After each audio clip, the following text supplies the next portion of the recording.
Hello दर्शकों, मैं हूं विनीता शर्मा। और जैसा कि मैं हमेशा कहती हूं, कर्म करो ऐसा कि दुनिया आपसे प्रेरणा ले।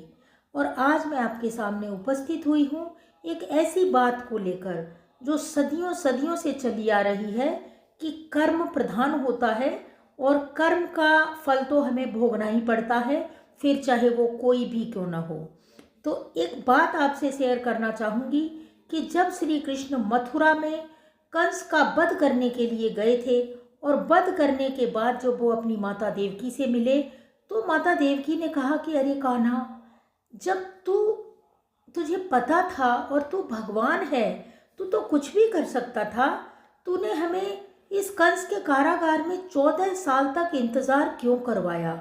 तू तो भगवान है, तू तो इसको उसी वक्त मार सकता था, फिर भी तूने हमें ये कष्ट क्यों दिया? तो कृष्ण भगवान हंसकर बोले कि मैया, कर्म का फल तो सबको भोगना पड़ता है। आप याद कीजिए कि त्रेता युग में आपने भी तो मेरी माँ को मुझसे 14 वर्ष तक अलग रखा था और आपने मुझे वनवास भेज दिया था, तो वो कष्ट तो आपको भोगना ही था। मैं क्षमा चाहता हूँ माँ, लेकिन कर्म की गति तो अटल है, वो किसी के ताले नहीं टलती है। तो देवकी जी चौंक कर पूछती हैं कि तो कान्हा, फिर यशोदा कहाँ है?